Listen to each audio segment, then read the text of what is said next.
Hello everyone, good morning and welcome to my YouTube channel. So इस video में आपकी जो परीक्षा वाणी में जो समसमायिका इन्होंने दी हुई है उसको मैं कंप्लीट करूंगी, आगे कंटिन्यू करूंगी। तो यहाँ पर देखिएगा, काजीरंगा उद्यान की निदेशक 2 सितंबर 2023 को उत्तराखंड के देहरादून की रहने वाली भारतीय वन सेवा IFS ऑफिसर सोनाली घोष। असम में है काजीरंगा राष्ट्रीय उद्यान, ठीक है। KNP की क्षेत्र निदेशक यानी कि फील्ड डायरेक्टर के रूप में इन्होंने अपना कार्यभार संभाला है और पहली महिला अधिकारी ये बन गई हैं, ठीक है। तो ये इम्पॉर्टेंट है। और कहाँ की रहने वाली हैं? देहरादून की, इसलिए इम्पॉर्टेंट हो जाता है। और असम में ये जो काजीरंगा राष्ट्रीय उद्यान है वहाँ पर ये बनी है। अब मुख्यमंत्री खिलाड़ी प्रोत्साहन योजना, राष्ट्रीय खेल दिवस कब मनाते हैं? ये क्वेश्चन आता है 29 अगस्त को हर साल। और 2023 को मुख्यमंत्री पुष्कर सिंह धामी ने राज्य में मुख्यमंत्री खिलाड़ी प्रोत्साहन योजना का शुभारंभ किया। किसने शुभारंभ किया, क्या योजना है, कब इसका शुभारंभ हुआ, तथा कुछ खिलाड़ियों को 2-2 हज़ार रुपये का चेक भी प्रदान हुआ था। इस योजना से उत्तराखंड के 14 से 23 वर्ष के 2600 खिलाड़ी लाभान्वित होंगे, जिसमें प्रत्येक जनपद से बालक एवं बालिका वर्ग में 100 खिलाड़ी शामिल किए गए, ठीक है। प्रत्येक खिलाड़ी को प्रतिमाह 2,000 रुपये की छात्रवृत्ति एवं खेल संबंधी उपकरण लेने के लिए प्रतिवर्ष 10,000 रुपये यहाँ पर प्रदान किए जाएंगे। तो ये है आप लोगों की ये योजना। स्कॉच अवार्ड की बात कर लेते हैं। 26 अगस्त 2023 को 94th Scotch summit constitutions club India New Delhi में स्कॉच ग्रुप इंडिया की ओर से राष्ट्रीय ग्रामीण आजीविका मिशन के तहत चमोली जिले को आजीविका संवर्धन की विभिन्न गतिविधियों के लिए स्कॉच अवार्ड यानी कि सिल्वर श्रेणी में प्रदान किया गया। चमोली के प्रतिनिधि के रूप में डॉक्टर महेश कोहली, तत्कालीन जिला विकास अधिकारी जो चमोली हैं, और संजय पुरोहित, ग्रामीण वित्त समन्वयक चमोली, ने ये अवार्ड प्राप्त किया है। तो ये आपको कौन से जिले को दिया गया है, किस श्रेणी में दिया गया है, ये आप लोगों ने ध्यान रखना है। मुख्यमंत्री सशक्त बहना उत्सव योजना, 23 अगस्त 2023 को उत्तराखंड के मुख्यमंत्री पुष्कर सिंह धामी ने महिला समूहों को मुख्यमंत्री सशक्त बहना उत्सव योजना को प्रारंभ करने की स्वीकृति प्रदान की। इसका उद्देश्य क्या है? महिला समूहों द्वारा निर्मित जो उत्पाद हैं उनको व्यापक बाजार उपलब्ध कराना।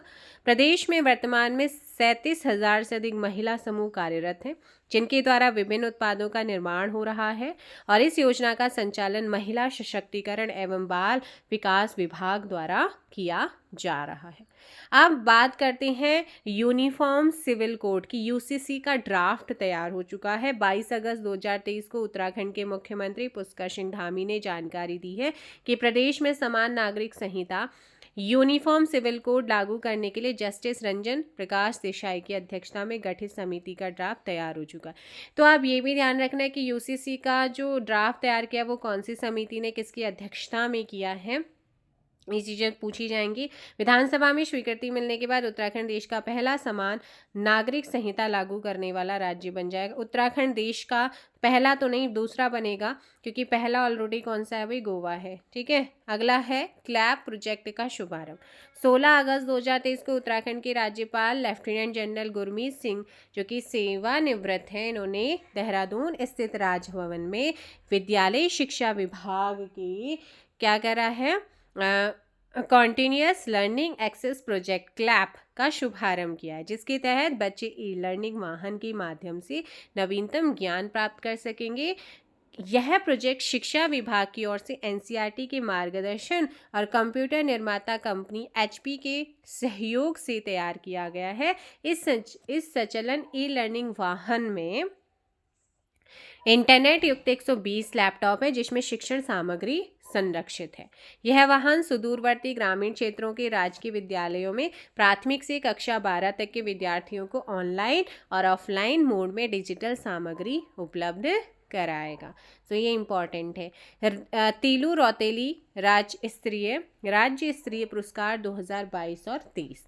8 अगस्त 2023 को उत्तराखंड के मुख्यमंत्री पुष्कर सिंह धामी ने देहरादून में राज्य की 14 वीरांगनाओं को, ठीक है, 14 वीरांगनाओं और 35 आंगनवाड़ी कार्यकर्ताओं को तीलू रौतेली राज्य स्तरीय पुरस्कार से सम्मानित किया है।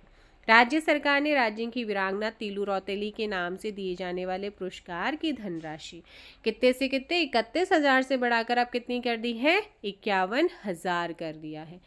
पुनश्च राज्य स्तरीय आंगनवाड़ी कार्यकर्ती पुरस्कार की राशि 21,000 से बढ़ा करके कितनी हो गई है 51,000 रुपये कर दी है।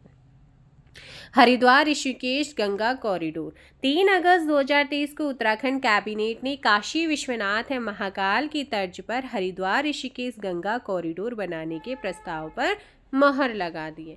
हरिद्वार में देवीपुरा से भूपतवाला यानी कि दूधाधारी चौक, हर की पौड़ी से 1.5 किलोमीटर परिधि का क्षेत्र, कनखल क्षेत्र, दक्ष मंदिर एवं संन्यास रोड, भूपतवाला से सप्तऋषि आश्रम, भारत माता मंदिर क्षेत्र के क्षेत्र और ऋषिकेश में तपोवन का पूरा क्षेत्र जो है वो रेलवे स्टेशन के पास कोर क्षेत्र, आईएसबीटी के पास का क्षेत्र और त्रिवेणी घाट आदि के क्षेत्र को इस परियोजना में शामिल किया। तो आपसे पूछेगा कि इसमें कौन कौन चीज़ें शामिल हैं, क्या क्या चीज कहाँ कौन कौन सी क्षेत्रों को शामिल किया गया। गंगा कॉरिडोर का काम 2.5 साल के भीतर पूरा करने का लक्ष्य रखा गया है, जिसके लिए सरकार हरिद्वार ऋषिकेश पुनर्विकास कंपनी लिमिटेड का गठन करेगी। तो ये कुछ इम्पॉर्टेंट आपके क्वेश्चन थे, मतलब क्वेश्चन का यहाँ से बन जाएंगे, आप इन्हें ज़रूर नोट करिएगा पॉइंट टू पॉइंट। मिलेंगे नेक्स्ट वीडियो में, फ़िलहाल के लिए इतना ही। Thank you so much.